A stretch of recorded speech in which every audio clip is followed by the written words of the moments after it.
আমরা মুসলমানরা কেবল নিজেকে কনজিউমার বানাইছি, আমরা নিজেকে প্রডিউসার বানাই নাই। পৃথিবীর সবচেয়ে বড় বড় ব্র্যান্ডগুলোর মালিক কারা বলেন তো? পৃথিবীর সবচেয়ে বড় বড় ব্র্যান্ডগুলোর মালিক কারা?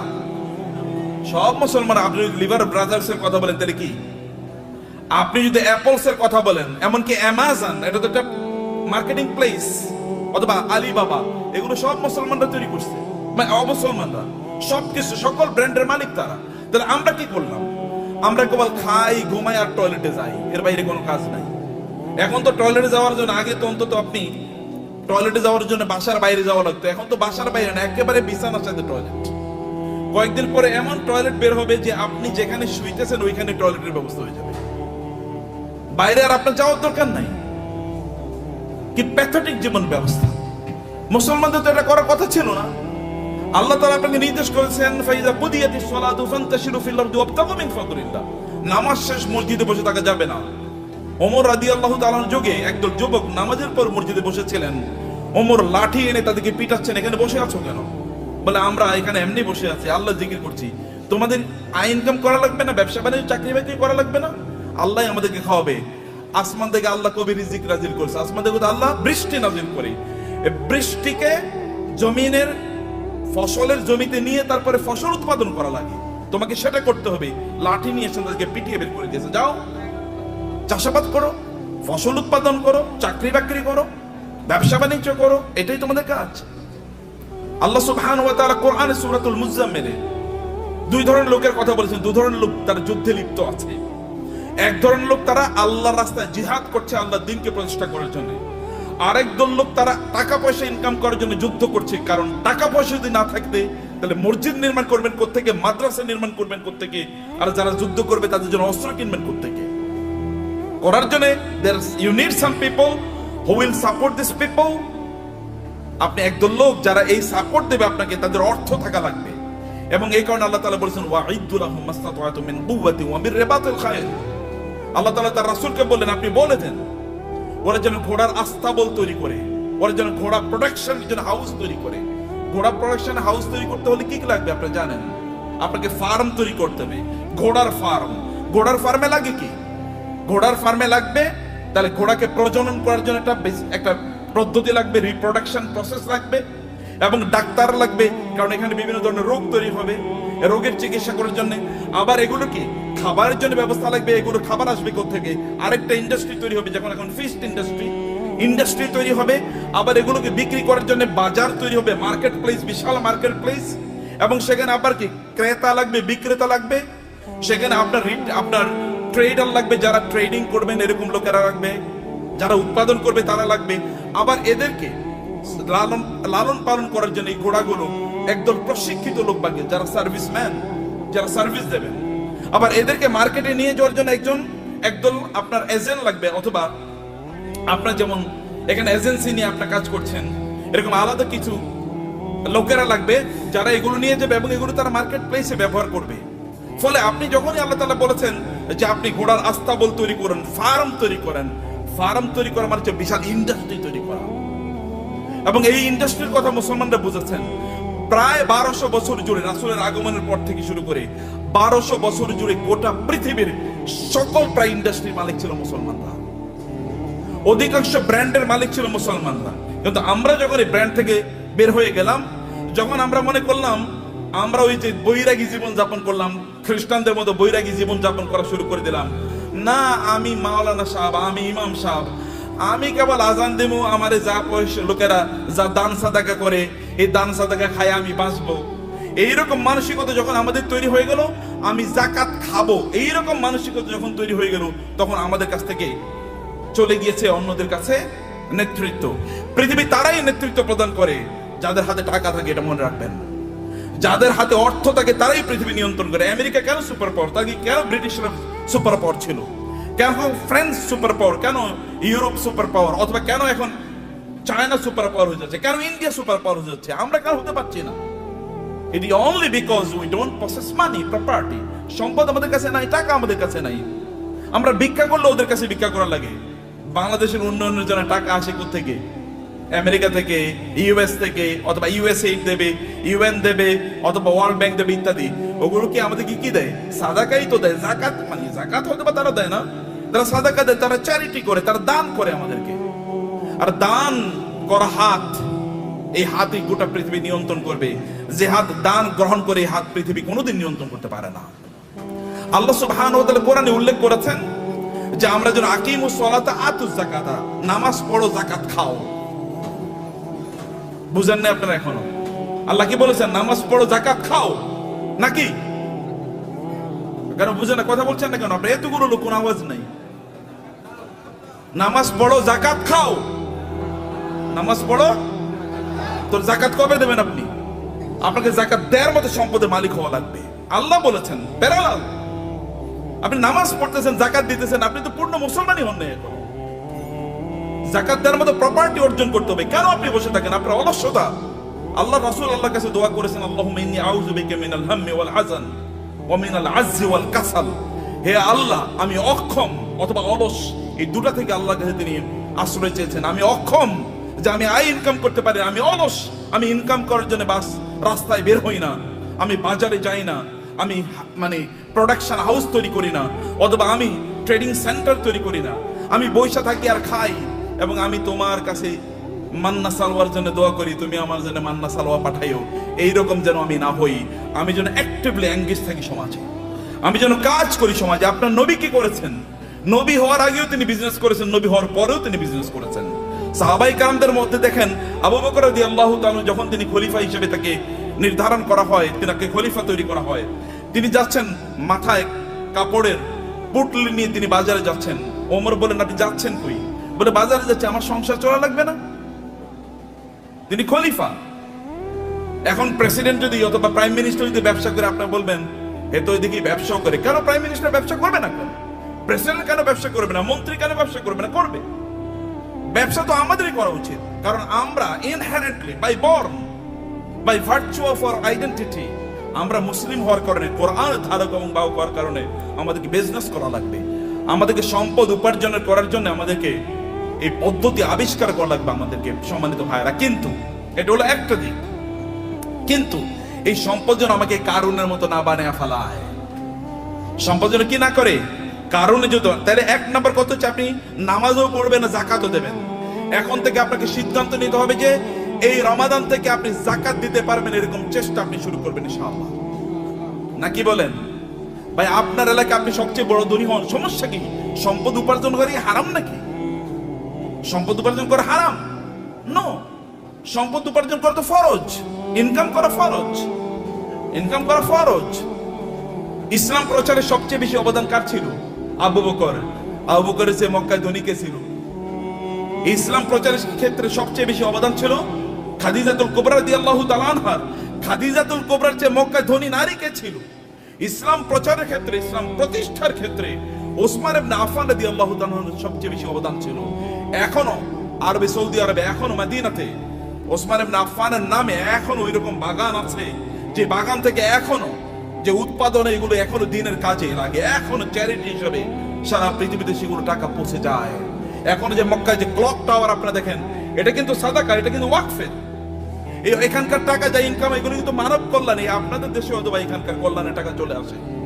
তা আপনাকে তো এরকম অর্থবৃত্তের মালিক আপনাকে হওয়া দরকার। অর্থ ইনকাম করতে হবে, ফরজ। এর কারণে আপনি তখন, কারণ এদের অবস্থা দেখেন, আবু বকরের মতো গোটা পৃথিবীর সকল মুসলমানকে যদি একত্রিত করা হয়, আবু বকরকে যদি একত্রিত করা হয় রাদিয়াল্লাহু তাআলা আনহু, তাইলেও আবু বকরের আমলের দাড়ি পাল্লাটা অনেক ভারী হয়ে যাবে। কেবল ইবাদত করেই, এই তথাকথিত, এই যে কথিত যে ইবাদত আছে, এই রিচুয়াল, আপনি নামাজ পড়লেন, কোরআন তেলাওয়াত করলেন, ইত্যাদি ইত্যাদি, এর মাধ্যমে এই জায়গায় যাওয়া যায় না। You need financial contribution to the establishment, to the preaching and the propagation of Islam. ইসলামকে মানুষের কাছে পৌঁছে দেওয়ার জন্য আপনার অর্থনৈতিক অবদান লাগবে। এই অবদানের কারণে আল্লাহ সুবহানাহু ওয়া তাআলা নামাজকে যেমনি ভাবে ফরজ করে দিয়েছেন, তিনি আমাদের জন্য যাকাতকেও ফরজ করে দিয়েছেন। এখন আপনি বলবেন যে আমি টাকার মালিক হলে যেন যাকাত দেব। আল্লাহ বলছেন তুমি টাকার মালিক হয়ে যাকাত দাও, তোমার জন্য ফরজ। টাকার মালিক হয়ে যাকাত দাও। আল ইয়াদুল উলিয়া খায়রুম মিনাল ইয়াদিস সুফলা। দানের হাত আল্লাহর কাছে প্রিয়। যে ব্যক্তি দান করে তার যে মর্যাদা, যে নেয়ার মধ্যে কি সওয়াব আছে নাকি? যে ঠিক আছে ভাই, আপনি ভিক্ষা করেন রাস্তায়, ভাই আমার একটু দেন না, এরপরে আপনার আমল নামে কেবল সওয়াব ঢুকতে থাকবে, সওয়াব ঢুকতে থাকবে নাকি? তাহলে সবাই ভিক্ষা, এবং মুসলমানরা প্রায় ভিক্ষার জাতি হয়ে গেছে। মাহফিল করলেও ভিক্ষা লাগে, মসজিদ বানাইলে হলো ভিক্ষা লাগে। কেমন অবস্থা এটা? এটা কেন আপনারা করলেন? আপনারা কেন ইসলামকে এরকম জায়গায় নিয়ে আসছেন? আমরা কেন নিয়ে আসছি? আমি আলেমদের কথা বলছি, আপনাদের বলছি না। কেন এই জায়গায় নিয়ে আসবেন? এই জায়গায় আনার কথা ছিল না। You do something in order to earn money. আপনি মর্যাদার সাথে পৃথিবীতে বেঁচে থাকবেন, আপনি দেবেন, এরকম জায়গায় আপনি যাবেন। ওমর রাদিয়াল্লাহু আনহু যুগে যাকাত নেওয়ার মতো লোক পাওয়া যায় নাই। মুসলমানদের অবস্থা দেখেন, মরুভূমিতে আফ্রিকাতে লোকজন আফ্রিকা থেকে যাকাতের টাকা নিয়ে এসে ওমর কাছে আসে, ওমর রাদিয়াল্লাহু আনহুর কাছে আসে। ওমর বলে, এগুলো কি? বলে, যাকাতের টাকা। এখানে নিয়ে আসছে কেন? মদিনায় তো যাকাত নেওয়ার মতো কোনো লোক নাই, মক্কায় যাকাত নেওয়ার মতো কোনো লোক নাই। আমাদের আফ্রিকাতেও তো যাকাত নেওয়ার মতো কোনো লোক নাই। করবো কি? আফ্রিকাতে যাকাত নেওয়ার মতো কোনো লোক নাই যখন মুসলমানদের শাসন চলেছে। এখন আমরা সব জায়গায় ভিক্ষা। আফ্রিকা মানে হচ্ছে ভিক্ষুকের জাতি, অথবা আন্ডার ডেভেলপ, লিস্ট ডেভেলপ, অথবা সবচেয়ে অনুন্নত দেশ। বাংলাদেশ মানে হচ্ছে ফকিরের দেশ, আমরা এরকম মনে করে থাকি। আপনাদেরকে দায়িত্ব নিতে হবে এই বাংলাদেশের মুসলমানদেরকে, অথবা এই সমগ্র জাতিকে অবশ্যই দারিদ্র থেকে অথবা এই ভিক্ষাবৃত্তি থেকে জাতিকে উদ্ধার করতেই হবে আমাদেরকে। এবং দুজনে ব্র্যান্ড ডেভেলপ করেন, ডু সামথিং। এটাও ইবাদত। বিজনেসের চেয়ে বড় ইবাদত নাই। বিজনেসের লোকেরা জান্নাতে নবী রাসূলদের সাথে থাকবে। আল্লাহ রাসূল বলেছেন, যারা বিজনেস করে, সৎ বিজনেস করে, তারা নবী রাসূলদের সাথে থাকবে জান্নাতে। অন্যরা কিন্তু এরকম থাকতে পারবে না। আমার মতো এরকম খালি দাওয়াত দিয়ে গেলাম আর আপনার কাছে আসলাম, আশা করছি কিছু টাকা দিলে এরপর আমার সংসারটা চলবে, আছে কিনা এরকম? আপনার প্রফেশন কি? ব্যবসা কি? আপনার চাকরি কি? কয়লা আমি ওয়াইজ হলো আমার চাকরি। ওয়াইজ কোনো চাকরি নাকি? ওয়াজ কি কোনো চাকরি? কিন্তু আমাদের দেশে এটা চাকরি হয়ে গেছে। আপনার চাকরি কি? আমি ইমামতি হলো আমার চাকরি। নো, ইমামতি চাকরি না। আমার এরকম হওয়া দরকার, আমার সাইড বিজনেস আছে, বাকি কাজগুলো আমি এভাবে করি। প্রিয় ভাইরা, বলছিলাম 10 মিনিট, মনে 10 মিনিট হয়ে গেছে। আচ্ছা, লাস্ট 2-3 মিনিট আপনাদেরকে শেষ করে দিই। তার মধ্যে ইয়ার না ভাই আছেন, যে শেখরা আছেন, ওনার কথা বলবেন। আপনারা তো প্রচন্ড রাগান্বিত পৃথিবীতে, তাই না? রাগ করছেন তো কথা শুনে? আচ্ছা, পিছন থেকে কানো আওয়াজই শুনি না, ঘটনা কি? এই পিছনে একটু ক্যামেরাটা ধরেন তো দেখি সবাই আছে কিনা জীবিত। জীবিত আছেন নাকি? মাশাআল্লাহ মাশাআল্লাহ মাশাআল্লাহ। একটু হাতটা নাড়ান তো দেখি, হাতের ব্যায়াম হোক। গুড, ঠিক আছে, নামান, হাত নামান। ভাইরা আমার, সম্পদের মালিক হওয়ার জন্য আমি আপনাকে অনুপ্রাণিত করছি। আপনার সম্পদের মালিক হন, কিন্তু সম্পদের মালিক কারুনের মতো হওয়ার জন্য করবেন না। আল্লাহ সুবহানাহু ওয়া তাআলা সূরাতুল কাসাসে কারুনের ঘটনা বলেছেন। যদি সময় পান তাহলে আজকে বাসায় গিয়ে সূরাতুল কাসাসে এই কারুনের আয়াতগুলো, যেখানে আল্লাহ তাআলা বলেছেন ইন্না কারুনা, আয়াত নাম্বার হচ্ছে 40 থেকে শুরু করে 76 থেকে শুরু করে কারুনের ঘটনা পড়বেন। সূরাতুল কাসাস। ইন্না কারুনা কানা মিন কওমি মূসা ফাবাগা আলাইহিম ওয়া আতাইনাহু মিনাল কুনুজি মা ইন্না মাফাতিহাহু লাতানু বিল উসবাতি উলিল কুওয়া ইয ক্বালা লাহু কওমুহু লা তাফরাহ ইন্নাল্লাহা লা ইউহিব্বুল ফারিহিন। আল্লাহ সুবহানাহু ওয়া তাআলা বলেছেন, কারুনের গল্প আমাদেরকে বলছেন। তাহলে আমার আলোচনা দুটো পার্ট, এর একটা পার্ট আমি শেষ করলাম। আপনাদেরকে সম্পদের মালিক হতে হবে, প্রচুর পরিমাণ সম্পদের মালিক হতে হবে, যেন মানুষ যেন না বলে মুসলমানরা ভিক্ষুকের জাতি। আপনি যেন দিতে পারেন, অন্যরা যেন আপনাদেরকে দেখে বলে যে না, এটা মুসলমান, এর মতো হতে হবে, আপনি তার মতো হতে। এখন আমরা এক্সাম্পল দিতে গিয়ে, এখন আমরা ধরেন তৌহিদ ভাই ছাড়া আর কাউকে এক্সাম্পল দিতে মতো দেওয়ার মতো লোক পাচ্ছি না। মানে যারা দ্বীন প্র্যাকটিস করে, আবার অনেক সম্পদের তারা প্রবাহ তৈরি করেছে সমাজে, নিজেই কেবল সম্পদের মালিক হয় না, সম্পদের মালিক বানানোর রাস্তা তৈরি করে দিয়েছে। এরকম লোক আমার সামনে খুব বেশি নাই। আমি বলতে গেলে বিল গেটসের কথা বলে, ওয়ারেন বাফেটের কথা বলতে হয়, এলিয়ন মাস্কের কথা বলা লাগে। তো মুসলমানদের এলিয়ন মাস্ক কই? মুসলমানদের যদি আপনি দেখেন, বিভিন্ন আরবের যে সকল শেখরা আছে, ওই যে আরবের রাজা বাদশারা, কেবল ওদের নাম শুনলেই শোনা যায় ওই দেশে তার বিশাল একটা কি আছে, একটা রেস্ট হাউস আছে, ওইখানে ওই সমুদ্রের তীরে তার বিশাল একটা বাংলো আছে, হাবিজাবি ইত্যাদি ছাড়া আর কিছুই আলোচনা শুনি না। আর যখন আপনি এলন মাস্কের কথা শোনেন, তখন আপনি শোনেন যে ওই যে ইয়ের দেশে, চাঁদের দেশে এখন জায়গায় বেচতেছে, জায়গায় বিক্রি করতেছে। ওইখানে কি করে? অথবা বাংলাদেশে তার স্টার লিংক আসবে, গ্রাম অঞ্চলে সুপার স্পিডি আপনি ইন্টারনেট পাবেন।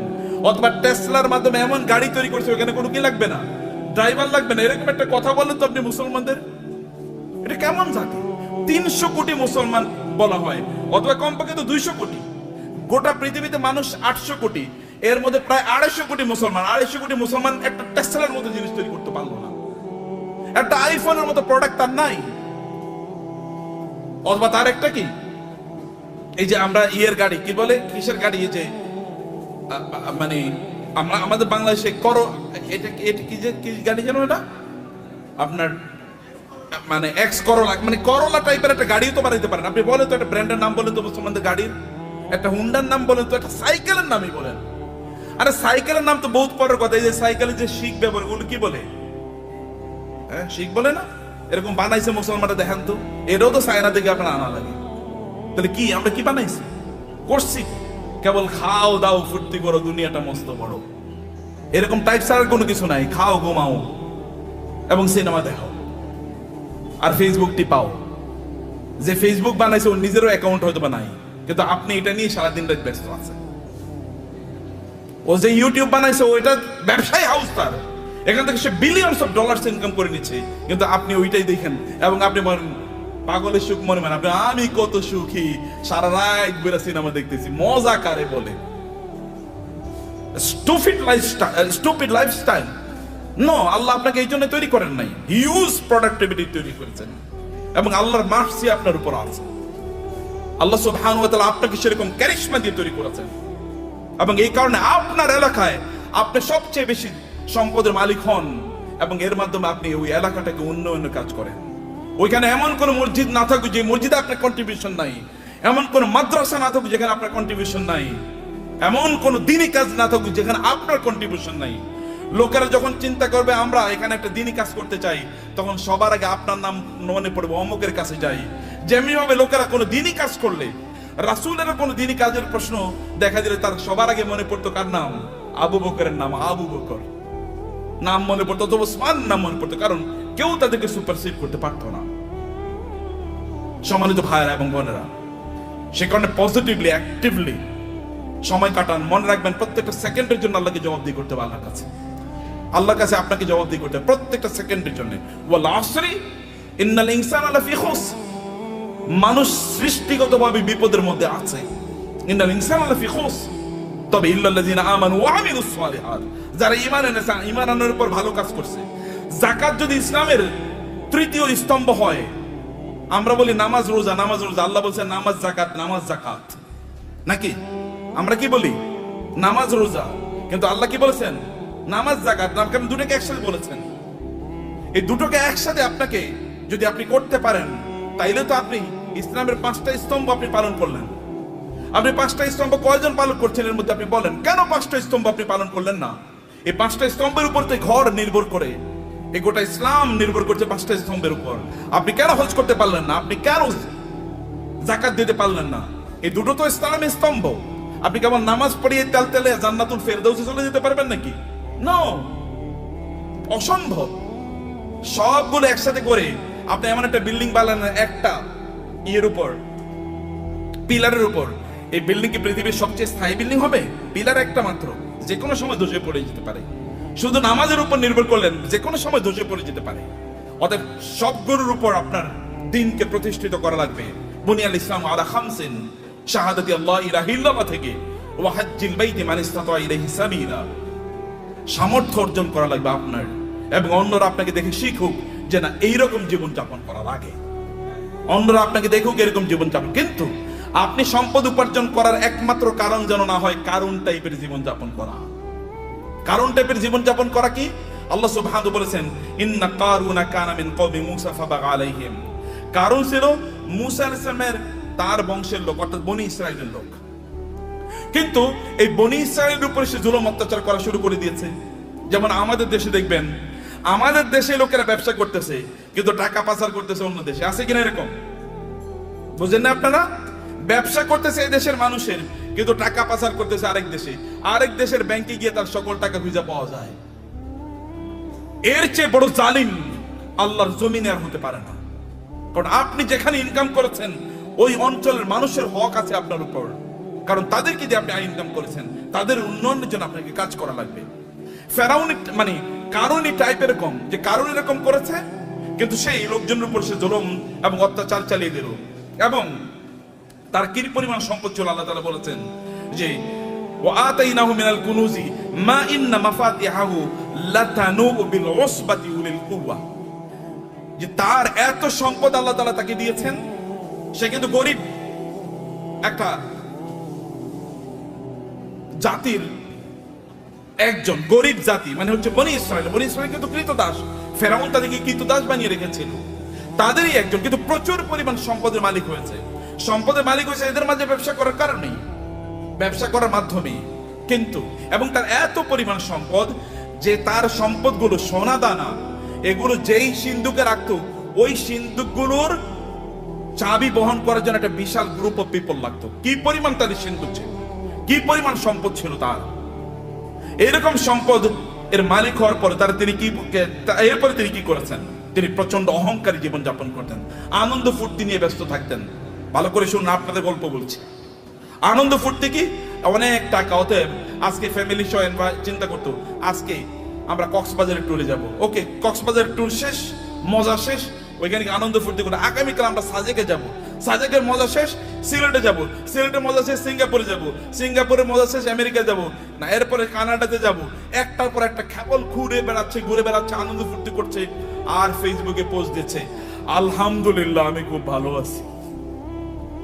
এরকম যখন পোস্ট দেয় তখন কি হয়, আপনি কেবল আনন্দ ফুর্তি করে বেড়াচ্ছেন।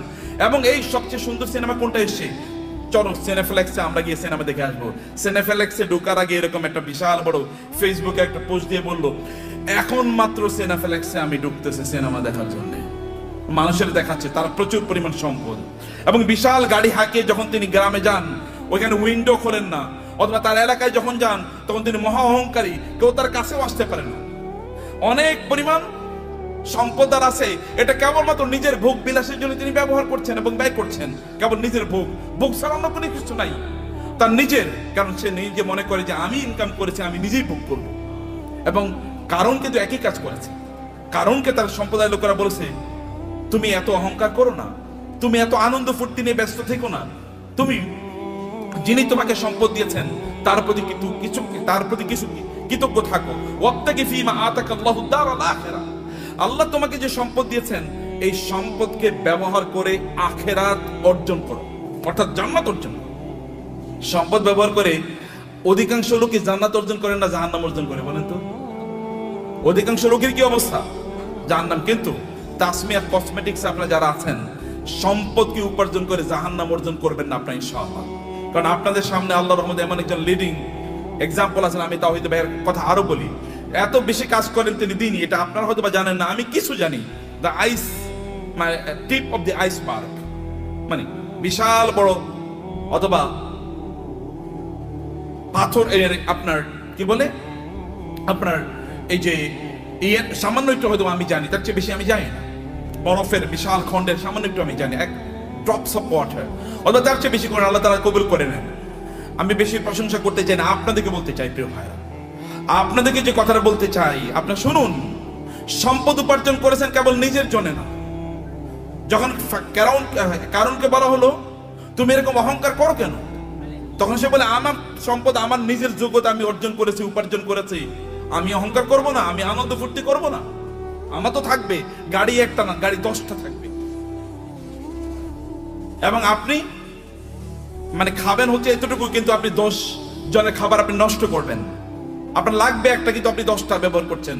আপনার শার্ট আছে প্রায় 200, কোনটা যে কবে পড়বেন আপনি জানেন না। যদি প্রতিদিন একটা করে পড়েন তাইলে এরপরে সর্বশেষ শার্টটা পরার জন্য 3 বছর পরে শার্ট পড়তে পারবেন। এইভাবে আপনি আপনার লাইফস্টাইল কি তৈরি করে রেখেছেন, এটা ছাড়া আপনি কোনো কিছুই বুঝেন নাই। এবং মানুষকে আপনি দেখিয়ে বেড়ান আপনি কি পরিমাণ সম্পদের মালিক হয়েছেন। সম্পদের মালিক ব্যক্তি তার নিজের যোগ্যতা হতে পারে না। আপনি তৌহিদ ভাইকে জিজ্ঞেস করে দেখেন, সম্পদের মালিক হওয়ার জন্য আল্লাহর স্পেশাল অনুমোদন লাগে, আল্লাহর রহমত লাগে। আল্লাহ রহমত না দিলে কোনোদিন কেউ সম্পদের মালিক হতে পারে না। চেষ্টা করে সম্পদের মালিক, আপনি প্রচুর পরিশ্রম করবেন, এই কারণে সম্পদের মালিক হবেন এটা নয়। নাহলে রিক্সাওয়ালারাই সবচেয়ে বেশি সম্পদের মালিক হতো, অর্থাৎ দিন মজুররাই সবচেয়ে বেশি সম্পদের মালিক হতো। নো, আল্লাহ সুবহানাহু ওয়া তাআলা আপনাকে দেন পরীক্ষা করার জন্য। কিন্তু আপনি এই সম্পদ, আমি এই কথা আপনাকে বলবো না যে টাকা ইনকাম করেন আর কেবল কথিত আল্লাহ সুবহানাহু ওয়া তাআলার রাস্তায় ফি সাবিলিল্লাহ ছাড়িয়ে আপনি এটাকে ব্যবহার করেন, আমি তা বলছি না। আমি বলছি হারাম কাজে এগুলোকে ব্যবহার করেন না, সিনেমা দেখার জন্য ব্যবহার করবেন না। লেটেস্ট কি সিনেমা তৈরি হয়েছে এটা নিয়ে কিনে নিয়ে আসো এবং সবাইকে নিয়ে আনন্দ ফুর্তি করে বেড়াবেন, অথবা আপনার ছেলে মেয়ে ওয়াইফ ইত্যাদিকে নিয়ে বাচ্চাদেরকে নিয়ে আপনি যাবেন বিভিন্ন জায়গায় বেড়ানোর জন্য, আনন্দ ফুর্তিতে মেসে থাকবেন, লাল পানি খাবেন অথবা জুয়া খেলবেন অথবা অন্যান্য ফুর্তি ফ্যাশন করে বেড়াবেন, সেখানে কোনো দিনই পরিবেশ নাই, দিনই কোনো আচরণ নাই, এবং এর মধ্যে আপনি আনন্দ খুঁজে বেড়াচ্ছেন, আপনার টাকা আপনি হিরাবে ব্যয় করছেন। এই অর্থ ব্যয়ের মাধ্যমে আপনি জান্নাত কিনছেন না জাহান্নাম কিনছেন? আপনি কিনছেন জাহান্নাম, অথচ আল্লাহ অনুগ্রহ করে আপনাকে সম্পদ দিয়েছেন। আপনার সম্পদ ব্যবহার করে আপনি জান্নাত কেনেন। এগুলোকে হালাল উপায় ব্যবহার করলে আপনার জান্নাত কেন হয়ে যায়? আপনি হালাল ভাবে চলেন, নো প্রবলেম। এমনকি আপনার স্ত্রীর জন্য যদি আপনি গোলাপ ফুল কিনে নিয়ে যান, সেটাও আপনার জন্য কি, সেটাও কি সওয়াব। বলবে নতুন ফতুয়া নিয়ে আসে, নতুন ফতুয়া, এটাই পুরান ফতুয়া, এটাই পুরান ফতুয়া। আপনার স্ত্রীর জন্য আপনি টাকা ইনকাম করেছেন, স্ত্রীর জন্য গোলাপ ফুল কিনে নিয়ে যান, তার জন্য নতুন একটা আইটেম কিনে নিয়ে যান এবং তাকে খুশি করেন, কারণ তাইলে আপনার সংসার ঠিক থাকবে, আপনার সন্তানটা ঠিক মতো চলবে। এটাও কি, এটাও দিনদারি, এটাও ইবাদত। অতএব আপনি হালাল পথে আপনার সম্পদগুলো ব্যবহার করেন, এর মাধ্যমে আপনি ওয়াবতাগি ফীমা আতাকাল্লাহু দারাল আখিরা ওয়ালা তানসা নাসিবাকা মিনাদ দুনিয়া। আমি বলি না আপনি সাজেকে যাবেন না, আমি বলি না সিলেটে যাবেন না, আমি বলেছি ওখানে যান এবং আপনার সন্তানকে নিয়ে আপনি সেখানে জামাতের সাথে নামাজ আদায় করুন। লোকেরা দেখুক যে পর্যটনে এসেও তারা কি করছে, জামাতে তারা নামাজ আদায় করছে, মিস করছে না। আপনি বিচে তখন যান যখন নামাজের সময় না, লোকেরা দেখুক যে তিনি নামাজকে প্রায়োরিটি প্রদান করছেন। লোক ওইখানে গিয়েও আপনি দান সাদাকা করুন, লোকেরা দেখুক যে লোকটা আল্লাহ সুবহানাহু ওয়া তাআলাকে আনন্দ করতে এসে আল্লাহকে ভুলেন নাই, আল্লাহকে তিনি তার প্রায়োরিটির মধ্যে রেখেছেন। ওইখানে আপনি গিয়েছেন, এখন অর্ধ উলঙ্গ হয়ে আপনি ঘুরবেন না। আপনার স্ত্রী, তিনি সেখানে পর্দার মধ্যে থাকবেন না, আপনি তাকে দেখিয়ে দেখিয়ে শো পিসের মধ্যে, চিড়িয়াখানার চিড়িয়ার মতো তাকে এরকম দেখায় দেখায় বেড়াবেন, এরকম করবেন না। তাইলে আপনি কি হলো, আপনার সম্পত্তি আপনি জান্নাত উপার্জন করলেন, জাহান্নাম আপনি উপার্জন করলেন না। আপনার সম্পদের কারণে অন্যকে ছোট তুচ্ছ তাচ্ছিল্য করে দেখবেন না, দেখাবেন না। আপনার ড্রাইভার, তাকে তুই করে বলা, আপনার সন্তান তাকে তুই করে বলে, আপনি তুই করে বলছেন। আপনার বাসায় বুড়ো মহিলারা কাজ করে, তাদেরকে আপনি তুই করে বলছেন, আপনি নিজেও তুই করে বলছেন, আপনার বাচ্চারও তুই করে বলে। এটা কেমন কথা বলো? তিনি তো আপনার মায়ের সমান বয়সের, আল্লাহ তাকে না দিয়ে পরীক্ষা করছেন, আপনাকে দিয়ে পরীক্ষা করছেন। লাইফস্টাইলে অহংকার যদি কেউ করে, তাহলে কারণের অবস্থা কি হয়েছিল, এত ব্যাপক পরিমাণ সম্পদ, লোকেরা তাকে দেখলে বলতো, আহা কারণের মধ্যে যদি সম্পদ আমার থাকতো, আমাদের থাকতো। কিন্তু কোনো এক সময় কারণের এই আনকন্ট্রোল জীবন যাপনের কারণে আল্লাহ তাকে ধ্বংস করে দিয়েছেন, মাটির নিচে তাকে এবং তার সম্পদকে মাটির নিচে পুঁতে দিয়েছেন। তখন লোকেরা বলো, আল্লাহ আমাদেরকে বাঁচিয়েছেন, আমরা কারণের মতো হই নাই, আল্লাহ আমাদেরকে বাঁচিয়েছেন। সম্মানিত ভাইরা, আপনার সম্পদের প্রতি অন্যের অধিকার আছে, এই অধিকারগুলো দান করুন। মনে করবেন আল্লাহ যদি আপনাকে দেয়, তাহলে আপনার লাইফস্টাইলই কেবল বাড়াবেন না। আগে গাড়ি ছিল সাধারণ গাড়ি, এখন আপনি মার্সিডিজ বেঞ্জ কিনলেন, মার্সিডিজ বেঞ্জে এখন চলেন, এখন বিএমডব্লিউ কিনবেন। বিএমডব্লিউ এখন এগুলো সেকেলে, এগুলো এখন ছোট লোকেরা ব্যবহার করে।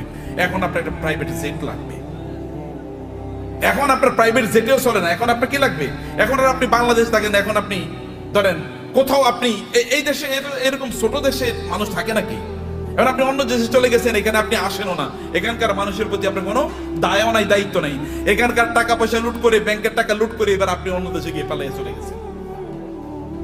এরকম যেন কোনো অবস্থা না হয়। আপনাকে নিশ্চয়ই আপনাকে এই দেশের মানুষের প্রতি আপনার যে দায় আছে, এই দায়িত্ব আপনাকে পালন করতে হবে। আমি এই বলার কথা বলে আপনাদেরকে শেষ করছি প্রিয় ভাইরা। তাহলে এক নম্বর যে সম্পদের মালিক হন এবং হালাল ভাবে পবিত্রভাবে সম্পদের মালিক হন। মালিক অর্জনের চেষ্টা করুন, দিনরাত যা কাজ করবেন। আপনি যদি সম্পদের মালিক হওয়ার জন্য দৌড়ান, এই দৌড়টাকে আল্লাহ সুবহানাহু ওয়া তাআলা ইবাদত হিসেবে আপনার আমলনামায় লিখে দেবে। এবং দুই নম্বর বিষয় হচ্ছে, যা আয় ইনকাম করছেন, এগুলো কেবল আপনি নিজের জন্য করছেন এরকম না, মানুষের সাথে ভাগাভাগি করেন। অন্যের অধিকার আছে, পাড়া প্রতিবেশীর অধিকার আছে, আত্মীয় স্বজনের অধিকার আছে। আপনার আত্মীয়রা তারা খারাপ অবস্থায় আছে, আর আপনি পশ লাইফ লিড করেন। আপনি মুসলমান না? আপনার এতটুকু সামান্য আত্মমর্যাদা নাই, আপনার মানবিকতা নাই, মানবিক মূল্যবোধ নাই। কিয়ামতের দিন আল্লাহর সামনে দাঁড়াবেন, আল্লাহ আপনাকে বলবে তুমি এত ভালো জীবন যাপন করেছো আর তোমার আত্মীয়রা না খেয়ে মারা গিয়েছে, সেদিন কি উত্তর দেবেন? সেদিন বলবেন আল্লাহ আমার আবার দুনিয়া পাঠাও, আমি দুনিয়ায় প্রচুর পরিমাণ দান সাদাকা করে এবার আমি আখিরাতে আসতে চাই। কেউ সেদিন আর পৃথিবীতে আল্লাহ তাআলা আমাদেরকে ফেরত পাঠাবেন না, কারণ দুনিয়া একবার, দুনিয়া কি একবার। সম্মানিত ভাইরা, আমি এগেইন আমাদের তাওহীদ ভাইয়ের প্রতি কৃতজ্ঞ যে এই অনার আমাকে দেওয়ার কারণে। বারাকাল্লাহ ফিকুম, থ্যাংক ইউ ভেরি মাচ। আর তাসমিয়া হার্বাল তো আমার খুবই প্রিয় প্রতিষ্ঠান, এই জন্যে যে একটা প্রতিষ্ঠান দিনের আবহে থেকে কিভাবে বড় হতে পারে এটা একটা এক্সাম্পল। এবং আপনারা এর সাথে লেগে থাকেন, নিজেরা এটাকে আরো বড় করেন, নিজেরা অনেক বড় হন ভাইয়েরা, অনেক বড় হন। এই গোটা পৃথিবীর সম্পদ যদি ভালো মানুষের হাতে থাকে তাইলে কি ওগুলো দিয়ে সিনেমা বানাইবো বলেন তো?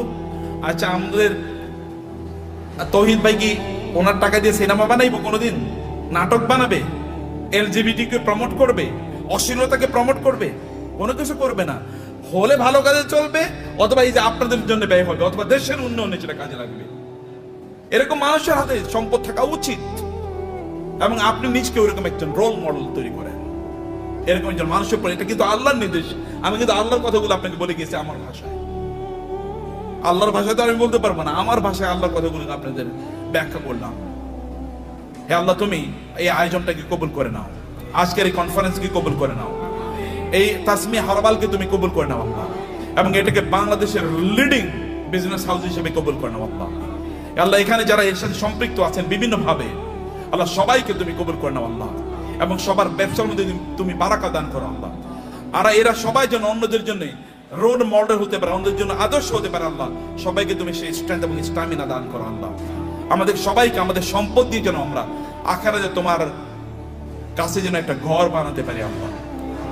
তোমার কাছে আমাদের জন্য ঘর বানায়া দিন, আমরা সেভাবে আমাদের সম্পদগুলোকে যেন ব্যয় করতে পারি, এবং অন্যের প্রতি আমাদের যে দায় আছে, দায়িত্ব আছে, মানুষের প্রতি আমাদের যে দায় আছে, সেটা যেন আমরা পালন করতে পারি। আমাদের সম্পদের কারণে যেন আমরা অহংকারী না হয়ে উঠি, আমরা কেবল যেন শো অফ না করি, আমি দেখাই যে আমার এরকম আছে, এবং অন্যরা এটা দেখে ইনফেরিয়রিটি কমপ্লেক্স, এটা যেন না হয়। আপনি ভাবির জন্য বিশাল বড় গয়না কিনে নিয়ে গেলেন, এবার আপনার ওয়াইফ আরেকজনের, আপনার কোনো মানে তার কোনো কাজিনের অথবা তার কোনো বান্ধবীর অথবা অন্য কাউকে বললো, দেখো আমার স্বামী কিন্তু আমার এটা দিয়েছে। এরপরে উনি তো তার স্বামীর সাথে এবার ঝগড়া বিবাদ লাগলো, আমার বান্ধবীরে আমার বান্ধবীর স্বামী এরকম দিছে, তুমি আমারে দিলা না, তো তুমি তো আমার প্রতি জুলুম করছো, আমি তোমারে বিয়া করে এই জীবনটা শেষ হয়ে গেল আমার। এটা শো অফ করার জন্য না, আল্লাহর প্রতি কৃতজ্ঞতা। যত আল্লাহ দেবেন তত কৃতজ্ঞতা বাড়িয়ে দেন। আল্লাহ আপনার মাথা উঁচু করে দিয়েছেন, যিনি মাথা উঁচু করে দিয়েছেন তার জন্য মাথাটা কি হবে?